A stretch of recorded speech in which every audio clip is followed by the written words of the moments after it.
7월 5일 공감 장전 시황 시작하도록 하겠습니다. 일단 뉴욕 증시는 독립 기념일로 좀 휴장을 해서 했고, 국내 증시도 현재 이렇다 할 투자 심리를 좀 회복할 수 있는 그런 재료와 이슈들이 나온다기보다는 좀 여전히 우려의 시선들이 강하기 때문에 당장의 관망세는 어제와 비슷하게 거래대금도 한 15조 수준에서 머무를 것 같고 쉽게 회복될 수는 없다고 보기 때문에 앞으로 7월 시장에 대한 좀 브리핑을 좀 오늘은 좀 드려볼까 해요. 그래서 7월 주의 깊게 봐야 할 포인트가 이제 세 가지가 조금 있다고 보는데 첫 번째로는 7월 8일 이제 고용지표에 대한 발표, 그리고 13일 소비자 물가지수, 그리고 27일 이후에 이제 FOMC 결과가 이제 나오게 됐는데 첫 번째 고용 지표 같은 경우는 그 현재 실업률 지표가 이제 3.5에서 3.6% 정도로 시장이 우려하는 경기 침체 수준에 비해서는 다소 양호한 그런 고용 지표가 나오고 있는 상황이기 때문에 이 부분만 좀 보자면은 현재 시장이 실제 지수보다 좀 과하게 공포의 하락이 나오고 있다라고 저는 개인적으로 조금 보고 있습니다. 원래 이게 실업률 지표가 좀 4% 넘어가면서 좀 우려의 시선이 되고 5% 정도가 넘어갈 때 실제 경기 침체가 강하게 나올 수가 있기 때문에 이제 7월 주요 일정에 대한 이 고용 지표가 발표가 오히려 당장 관망세가 많이 나올 수 있지만 이렇게 하나씩 보조 지표가 발표될수록 낙폭에 따른 생각보다 견고한 지표가 나와준다면 시장이 충분히 호재로 받아들일 가능성이 있다는 부분을 일단 말씀을 드리고 싶고요. 그리고 13일 소비자 물가지수 역시도 이게 6월부터 시장이 큰 하방 심리를 가게 됐던 큰 원동력 중에 하나거든요. 근데 이게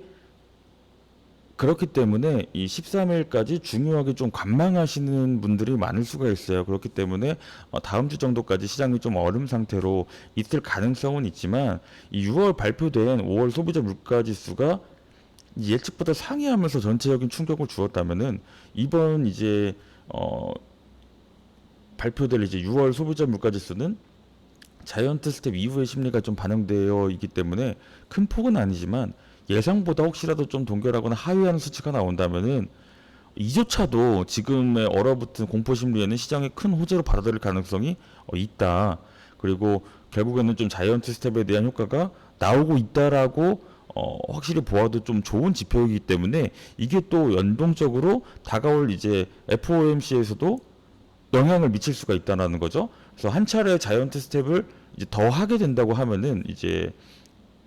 어쨌든 효과가 좀 나오고 있다는 걸 확인했기 때문에 한 차례 더 할 수는 있을 때 남은 세 번에 더 남은 정례 회의에서 뭐 50, 50, 25 혹은 뭐 50, 25, 25 이런 식으로 금리 인상에 대한 속도까지도 그러니까 연말에 25로 끝날 수 있다라는 가능성이 좀 보일 수가 있기 때문에 이 지금 7월 주요 발표에 대한 사람들의 시선이 아주 날카롭게